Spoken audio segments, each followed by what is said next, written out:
Paz de Deus, prezados irmãos, mais uma vez, pela graça de Deus, estamos aqui para apresentar a continuação do tema do santuário.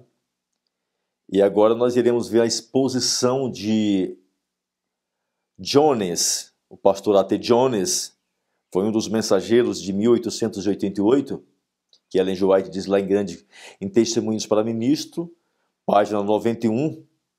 Ela diz: em sua grande misericórdia enviou o Senhor preciosas mensagens ao seu povo por intermédio dos pastores Jones e Wagner. E o pastor Jones, ele dá uma explicação no seu livro O Caminho Consagrado para a Perfeição Cristã. E eu digo uma coisa, irmãos, eu nunca vi na minha vida uma explicação com respeito à doutrina da expiação como Alonso T. Jones explica. Somente ele e o pastor Andreas tiveram uma compreensão tão linda e maravilhosa com respeito à doutrina da expiação. E nós iremos orar ao Senhor para pedir a Ele sua graça, para que a gente possa ter a capacidade de assim explanar, ler o livro que está contido essa explicação. Oremos ao Senhor. Querido Pai Celestial, ó Senhor, te somos muito grato por sua bondade em ter concedido-me o privilégio de compreender essa mensagem e transmitir ao teu povo. Pai querido, agora abençoe tua igreja, abençoe teu povo, para que teu povo, Senhor Deus, seja despertado, para que as escamas dos olhos sejam tiradas, para que cada um venha compreender a verdade do santuário, a doutrina da expiação, do juízo de investigação, das 2.300 tardes e manhãs. Abençoe-nos, ó Deus, em nome de Jesus. Amém. A paz e a graça de Deus, mais uma vez, seja com os prezados irmãos. Agora nós iremos continuar o trabalho, lendo a explicação de A.T. Jones, que não é dele, foi Deus que colocou na mente dele, porque a mensagem não veio de origem humana.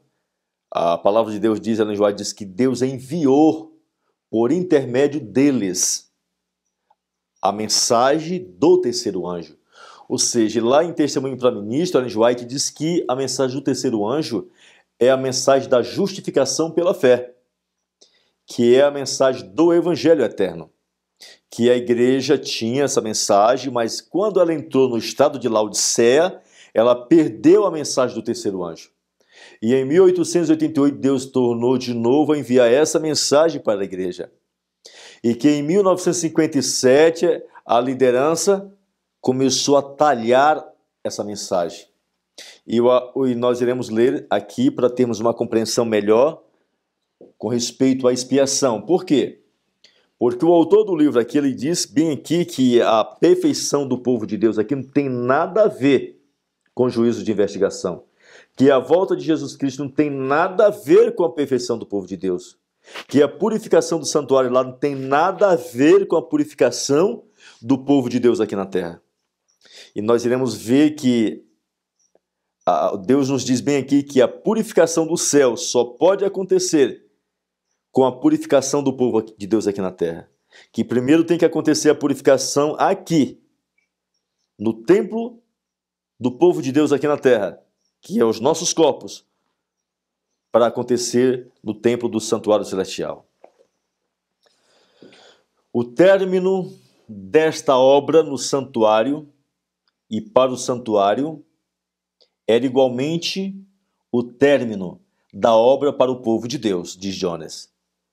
Quando ocorria a finalização da purificação do santuário no céu, também finalizava a oportunidade do povo de Deus aqui na terra.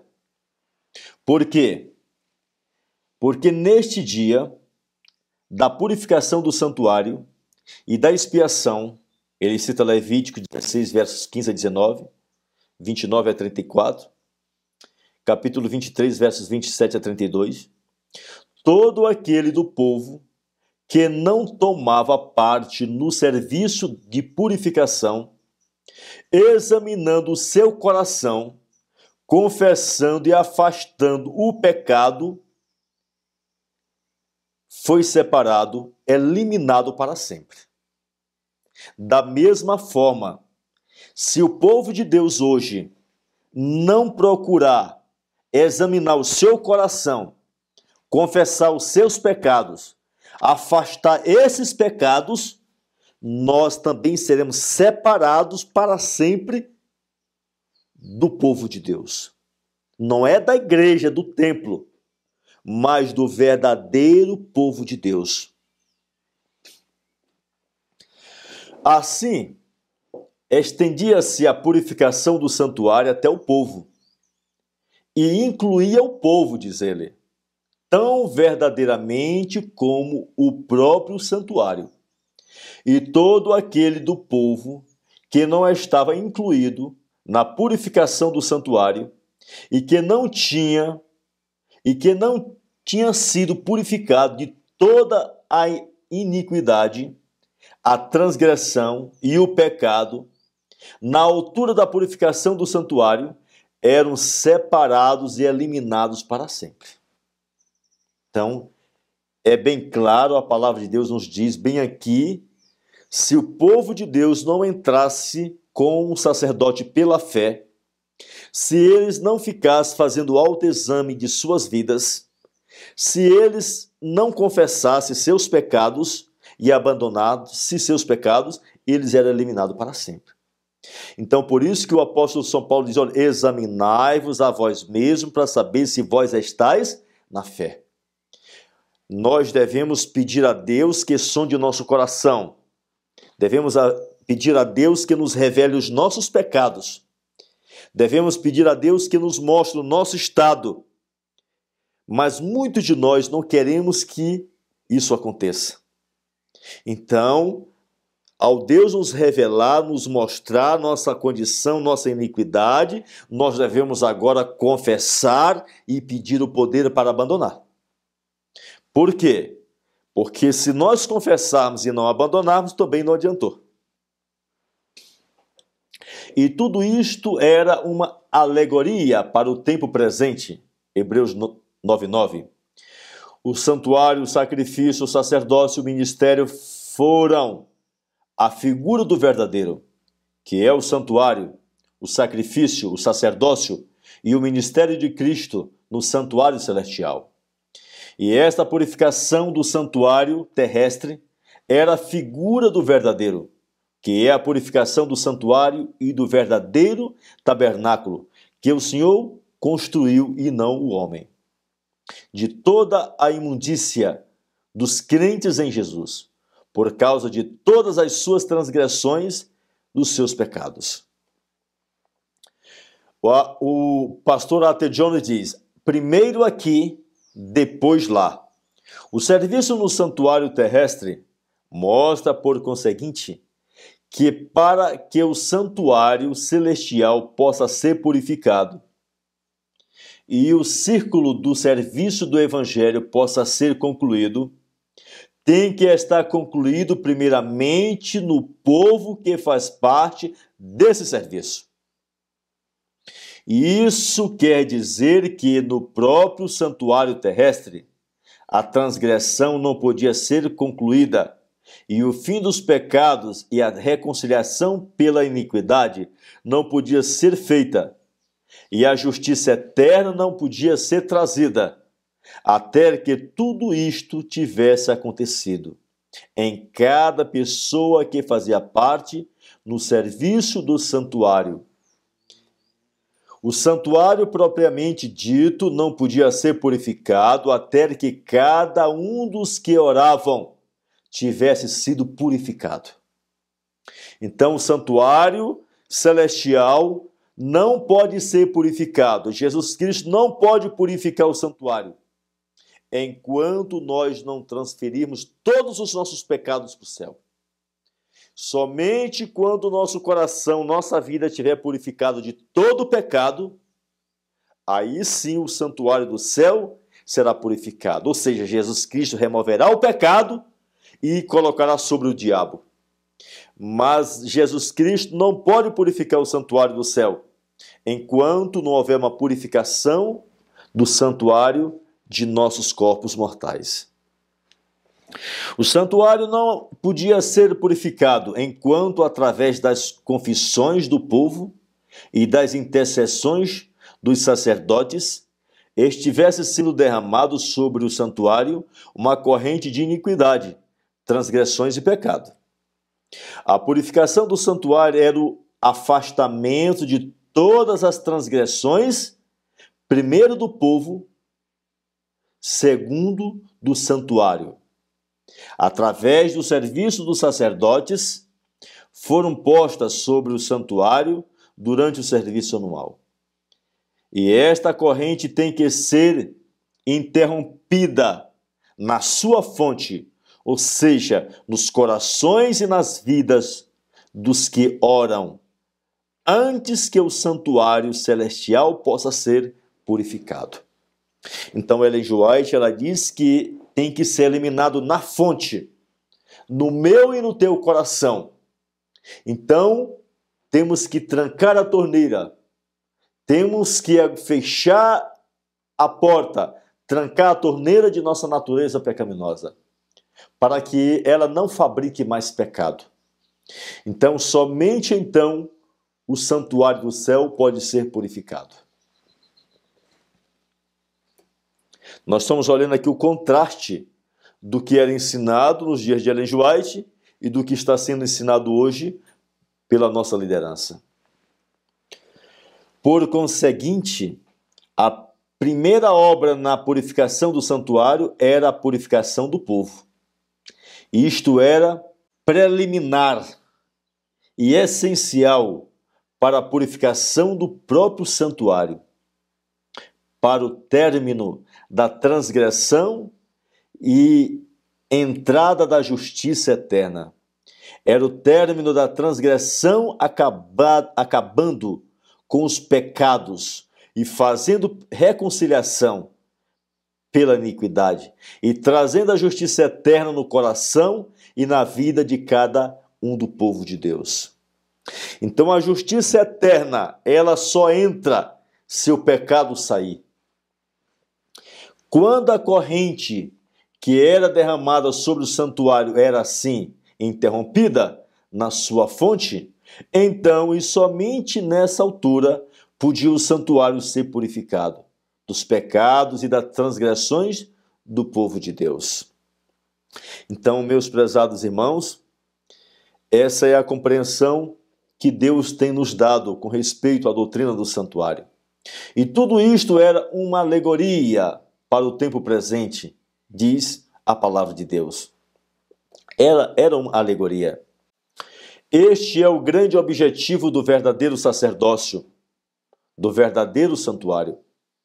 Os sacrifícios, os sacerdócios, o ministério no santuário, que era somente uma alegoria, representação, parábola para o tempo presente.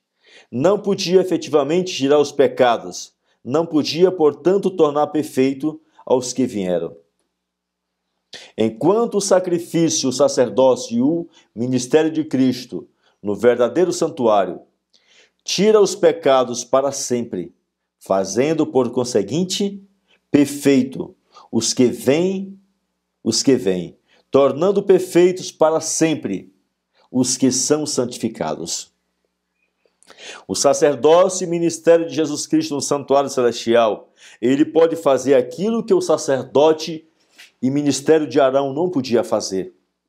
A Bíblia diz que o sacerdote celestial, o ministério sacerdotal de Cristo no santuário celestial, ele pode tornar perfeitos adoradores. Ele pode tornar santos adoradores. E se nós nos achegarmos a Cristo pela fé, Jesus Cristo é capaz de realizar, se nós não o impedirmos de realizar a obra que ele pretende realizar em nossas vidas. O santuário não podia ser purificado enquanto se continuasse introduzindo nele uma torrente de iniquidade, transgressões e pecados. Mediante a confissão do povo e a intercessão dos sacerdotes, a purificação do santuário como tal consistia na erradicação e expulsão do santuário de todas as transgressões do povo, que pelo serviço dos sacerdotes havia sido introduzido nele durante todo o ano. E esta torrente deve ser detida em sua fonte, nos corações e vidas dos adoradores. O tempo do refrigério só ocorrerá após a purificação do santuário celestial. Ou seja, Jesus Cristo ele não pode derramar a chuva serôdia enquanto não houver a purificação do santuário celestial. Só vai acontecer o derramamento da chuva serôdia quando o santuário for purificado. Aí sim, Jesus Cristo derramará a chuva serôdia sobre o seu povo para dar-lhe o alto clamor. O irmão Alonso T. Jones diz o seguinte: e agora, nesse tempo da consumação da esperança dos séculos, neste tempo em que o verdadeiro santuário deve ser genuinamente purificado, neste tempo em que deve ser completada a obra do Evangelho e consumado realmente o ministério de Deus, é o momento dentre todos os momentos que jamais tenham passado, no qual os crentes em Jesus, que são os benditos destinatários de seu glorioso sacerdócio e maravilhosa intercessão no verdadeiro santuário, participe da plenitude de sua graça celestial, de forma que em suas vidas se acabe a prevaricação, haja o fim do pecado e a iniquidade seja expiada para sempre, e na perfeição da verdade recebam a justiça eterna.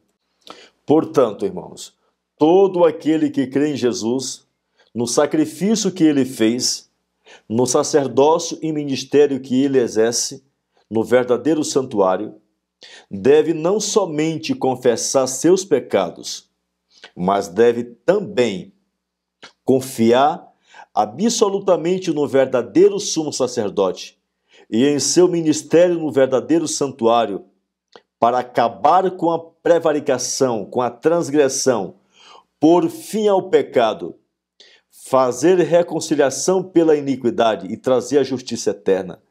E trazer a justiça eterna ao seu coração e vida.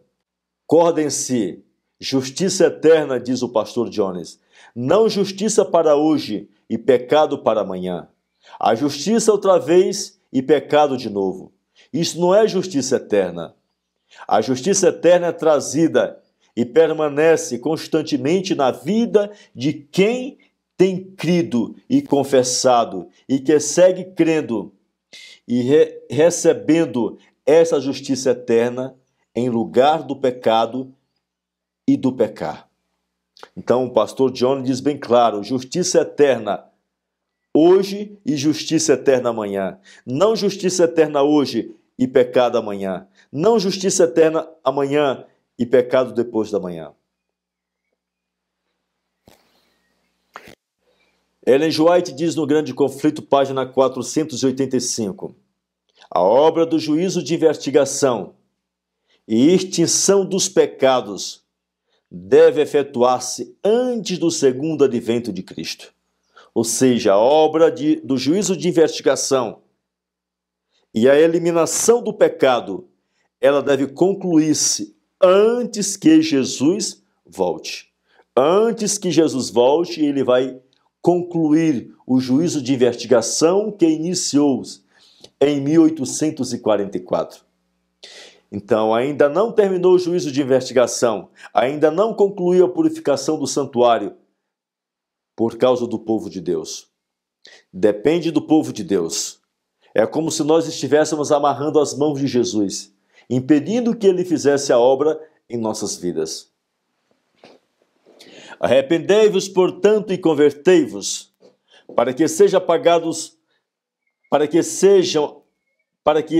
pecados sejam lançados fora no juízo investigativo. Permita que eu leia isso de novo, disse Jones. Arrependei-vos, portanto, e sede convertidos, para que seus pecados sejam lançados fora, por ocasião do juízo investigativo. Quando os tempos do refrigério sobrevierem da parte do Senhor, e ele enviar Jesus, um tanto poderoso, não acham? Ele diz, especialmente à luz do que se ensina em quase todos os lugares hoje em dia, dentro de nossas igrejas. Eu acho que isso é o suficiente para mostrar-vos o tanto que o inimigo tem trabalhado para destruir-nos como um povo. Como consequência hoje, justamente agora, enquanto durar este hoje, como nunca antes, a palavra de Deus a todo homem é: arrependei-vos e convertei-vos para que sejam apagados os vossos pecados. E venham os tempos do refrigério pela presença do Senhor. E ele envia Jesus Cristo, designado de antemão, a quem é necessário que o céu retenha até o tempo da restauração de todas as coisas. Atos capítulo 3, versos 19 a 21. O tempo da vinda do Senhor e da restituição de todas as coisas estão verdadeiramente às portas. E quando Jesus vier, será para tomar o seu povo consigo, para apresentar a si mesmo uma igreja gloriosa, que não tivesse mancha, nem ruga, nem coisa semelhante, senão que fosse santa e sem mácula. Antes que venha, seu povo deve estar nessa condição. Antes que venha, devemos ter sido levados a este estado de perfeição e em plena imagem de Jesus Cristo. Este estado de perfeição, este desenrolar em todo crente a completa imagem de Jesus, isto é, a consumação do mistério de Deus, que é Cristo em vós, a esperança da glória de Deus. Então, aqui nós temos uma clareza do que significa a purificação do santuário celestial, que é a purificação do povo de Deus aqui na terra. Posto que é neste tempo que a vinda de Jesus e a restauração de todas as coisas está às portas. E dado que este aperfeiçoamento dos santos deve necessariamente preceder a dita vinda e restauração, temos uma sólida evidência de que agora estamos no tempo do refrigério, tempo da chuva serôdia. E tão certamente como isto é assim, estamos atualmente vivendo no tempo do apagar definitivo de todos os pecados que em qualquer tempo nos assediaram. A purificação do santuário consiste precisamente em apagar os pecados, em acabar com a transgressão em nossas vidas, em pôr fim a todo pecado em nosso caráter, na vinda da própria justiça de Deus, que é pela fé em Jesus, para que ela somente permaneça para todo sempre. Então, este é a verdade que Deus nos transmite. Deus não pode imputar nossa justiça. Deus não pode comunicar sua justiça a cada um de nós, com o pecado continuando dentro de nós. A justiça entra e o pecado sai. A justiça entra e o pecado sai. Isso é justificação pela fé. Isso é justiça imputada. Isso é justiça comunicada. Então, dentro da doutrina da expiação, nós encontramos a doutrina da justificação pela fé. Deus expiar o pecado do homem é Deus libertar o homem do pecado. Então, Deus imputar a sua justiça é Deus tirar o pecado do homem. Então, justificação pela fé, nada mais, nada menos do que a doutrina da expiação, do que Jesus está realizando lá no santuário celestial. Então, quando Jesus expia meu pecado, significa que Jesus Cristo me imputou e está me comunicando a sua justiça. Quando Jesus expia a minha iniquidade, ele está imputando e comunicando a minha sua justiça eterna. Está introduzindo no meu coração a sua justiça eterna. O pecado sai e a justiça entra. Não pode haver expiação em pecado. Nós não podemos estar recebendo a expiação de Cristo continuando em pecado. E Ellen White, ela diz que essa expiação é realizada a que horas? De manhã cedo e à tardezinha. De manhã cedo e à tardezinha, nós devemos acompanhar a Jesus Cristo até o Santíssimo do Santuário. E ali, nossos pecados são expiados. Então, de manhã e à tarde, Jesus Cristo expia nossos pecados. E este apagar dos pecados deve preceder a recepção do refrigério da chuva serôdia, diz A.T. Jones, já que a promessa do Espírito vem somente sobre aqueles que têm a bênção de Abraão. E esta bênção se pronuncia somente sobre aqueles que estão redimidos do pecado. Então ele diz bem claro que Jesus Cristo só pode derramar a chuva serôdia quando os nossos pecados forem expiados. Quando nós cessarmos de pecar, quando todos os nossos pecados forem expiados, aí sim, e somente assim, somente nesse ponto, Jesus Cristo pode derramar a chuva serôdia.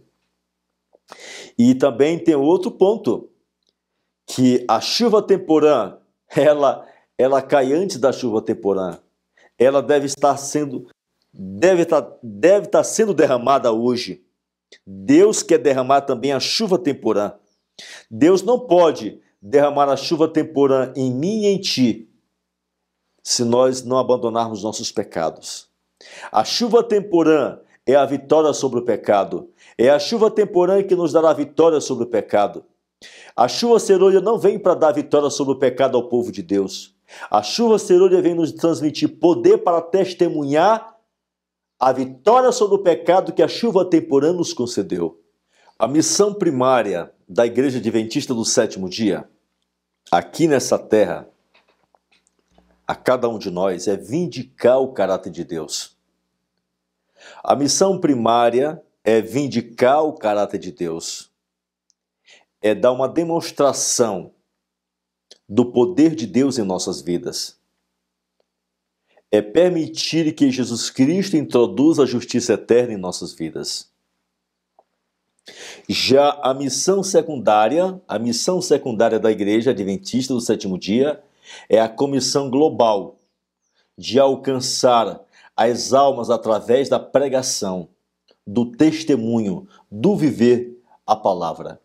Quando a missão primária é entendida e cumprida, a secundária terá abundante sucesso. Tentar reverter as prioridades e pôr o carro na frente dos bois não vai funcionar. A nossa igreja ela tem tentado alcançar o mundo por meio de canais de televisão, jornais, livros e revistas, correto? Mas a nossa missão primária é vencer o pecado, é viver uma vida de perfeição, é buscar reivindicar o caráter de Cristo. Essa é a missão primária. Então, quando a missão primária for realizada, nós entendermos e aplicarmos em nossa vida, aí sim, receberemos a chuva serôdia e a missão secundária será concluída, que é a pregação a todos os povos e nações. Só que nós trocamos, invertemos as coisas. Estamos colocando a missão secundária no lugar da primária. E não estamos nem crendo, deixamos até de crer que aqui nessa terra estamos para vindicar o caráter de Deus. A expiação de Cristo não é um mero meio hábil de ter nossos pecados perdoados. É um remédio. A expiação de Cristo é um remédio. O remédio divino para a cura da transgressão e a restauração da saúde espiritual. A expiação de Cristo é o meio determinado pelo céu, por meio do qual a justiça de Cristo pode estar não apenas sobre nós, mas em nossos corações e caráteres. Então a expiação de Cristo é nada mais, nada menos do que Jesus Cristo nos cobrir com sua justiça e introduzir essa justiça em nossos corações. A expiação de Cristo é o remédio para aniquilar o pecado em nossas vidas. Então, prezados, Jesus Cristo está hoje lá no céu fazendo a expiação final. A expiação final que iniciou em 1844. Ali Jesus Cristo iniciou a expiação final. Ele iniciou a expiação final e não queria demorar tanto tempo. Nunca foi da vontade de Deus que durasse tanto tempo essa expiação final no céu. Então hoje nós, como povo de Deus, devemos compreender o que significa expiação. Que ela significa Jesus Cristo eliminar o pecado em nossas vidas. Nós devemos buscar a Jesus Cristo de manhã e à noite e ao meio-dia. Devemos buscar a Deus em oração, confessando os nossos pecados, pedindo a Ele o arrependimento, porque somente Ele pode gerar arrependimento dentro dos nossos corações. Nós não somos capazes de gerar arrependimento, porque estamos mortos. O morto não é capaz de falar, o morto não é capaz de comer, o morto não é capaz de sentir. Então Deus é que realiza tudo em todos. É Jesus Cristo que realiza tudo em todos. Fico muito grato ao Senhor nosso Deus, por Ele nos conceder tão grande privilégio. Nós queremos fazer uma pequena recapitulação de tudo, mostrando desde o início que nós iniciamos, que Ellen G. White diz que a doutrina do santuário é o cerne de nossa fé. É a coluna central da Igreja Adventista do Sétimo Dia. Então, dentro desse estudo, nós também estudamos e mostramos que não é plano de Deus hoje tá lá no santuário celestial preparando pessoas para descer ao pó. O plano de Deus era e é preparar pessoas para serem trasladados vivos daqui dessa terra. O plano de Deus dentro da doutrina do santuário é preparar um povo chamado de os 144 mil. É um povo que produza 100 por 1, ou seja, é um povo que alcance a completa santidade nesse período de tempo. Então, dentro dessa mensagem que nós estudamos, também focalizamos Jesus Cristo passando 1810 anos. 1810 anos e passando em 1844 para o Santíssimo. Nós focalizamos bastante também a questão da primeira fase da expiação. Nós mostramos que quando Jesus encarnou, ali toda a humanidade estava nele. Toda a humanidade era a sua humanidade. E tudo aquilo que ele fez afetou a todos nós. Então hoje nós estamos nos lugares celestiais assentados em Jesus e com Jesus. E que Jesus Cristo só foi possível ele morrer porque ele se tornou cada um de nós. Por quê? Porque se ele não tivesse se tornado cada um de nós, ele não teria como morrer. Porque ele a sua humanidade não cometeu nenhum delito. Então que cada um venha revisar essas mensagens que foram apresentadas com carinho e com coração. Não sou nenhum teólogo, não sou nenhum pastor, também não sou um grande pregador, sou apenas um leitor da Bíblia, um homem que Deus chamou e entregou uma mensagem. Não preste atenção na minha maneira de expressar a leitura, não sou um grande leitor, não tive um alto grau de escolaridade. E Deus me chamou do arado, Deus me chamou do mundo do pecado e me trouxe para a sua obra. E Deus aqui tem me concedido essas verdades para apresentar à sua igreja. Gostaria que todos prestassem atenção no que foi lido, no que foi explicado, não na pessoa que está aqui. Sou um homem falível, sou um homem que gagueja, sou um homem que leio mal, sou um homem que não tive leituras, mas sou um homem que tem tido a compreensão da palavra de Deus. Sou um homem que tem tido a compreensão das profecias. Sou um homem que tem buscado vencer os pecados. Sou um homem que tem buscado transmitir essa verdade ao povo de Deus. Tenho gasto o meu tempo e os meios que Deus tem me dado para transmitir essa verdade. Que você venha fazer parte do povo de Deus. Eu agradeço a todos que estão me assistindo e peço a você que acesse o canal, que espalhe essa mensagem, que transmita esse endereço aos teus amigos e colegas. Em nome de Jesus, que Deus assim venha nos abençoar. Amém. Vamos orar ao Senhor para agradecer por tudo que tem feito por nós. Querido Deus, ó Pai Celeste, muito obrigado por ter me concedido, Senhor, o privilégio de ter compreendido essa mensagem e assim transmitir ao teu povo. Em nome de Jesus, Senhor, abençoe tua igreja, abençoe teu povo. Venha despertá-los. Abençoe para que essa mensagem venha alcançar os corações dos sinceros. Em nome de Jesus. Amém.